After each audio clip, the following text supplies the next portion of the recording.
Well, it's finally time to get to work on old Fat Boy 5540 F100 here. And if you'll look here at the back, you notice I found a tire I was telling you about that's actually 3 inches wider than this tire made by Mickey Thompson. That's what we're going to put under there. So I've taken the bed and I've split it apart and moved it out 3 inches. And that's going to give us a big fat look in the back of it. And I can run the factory fenders on the back of it. And that's going to be really nice. And I found a company that actually makes this center section 5 inches wider. So I'll get new bed sides and put that in. That saves a ton of work.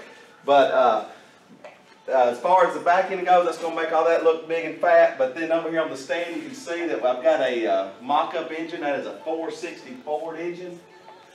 That engine there is actually 3 inches longer and 5 inches wider than this small block Chevy that's in here. And once we get this motor in, we're going to have to move it forward and up a little bit. So that's just going to completely fill this engine bay. So that is going to look awesome.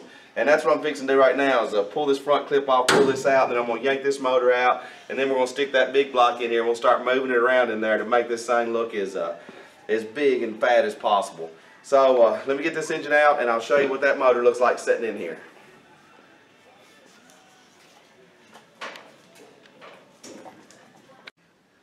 Well, I got my tilt front end off, and just removing it, you can see there ain't much left here. And I got this little small block Chevy engine out of there, and then I want to show you the size difference in what we're fixing to put in this car. It's truck, and I'm just so excited about it. There's the small block with the balancer and the water pump and the valve covers and everything on it, and then here's this 460 with nothing on it. So imagine me having some 2-inch primary tube headers, some big tall valve covers on here, a stack injection system, all of our front end and pulleys and all that, and then raise that up a little bit. That's going to be huge in there. So that's extremely exciting to get to see how big that is. So let me start setting this in there, and I'll show you what this looks like when we get this motor set down in there.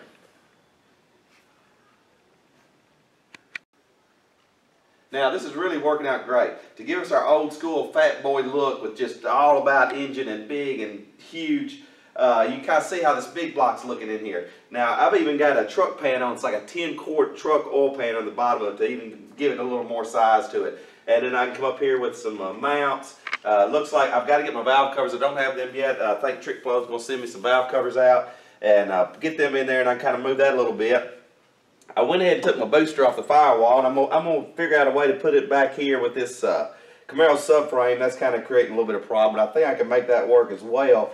And then I'm going to get with steer clear, and he's going to send me one of them gear-driven steer clear systems. So my steering column will come down and stop on the inside about right in here, and then down here I can come out with that steer clear and then fabricate me a rod right out to it and get rid of all this. So when I get done with this engine, it's just going to be nothing but engine and header and intake and just engine. Even my radiator, I'm going to try to mount on that front clip and have it go forward out of the way.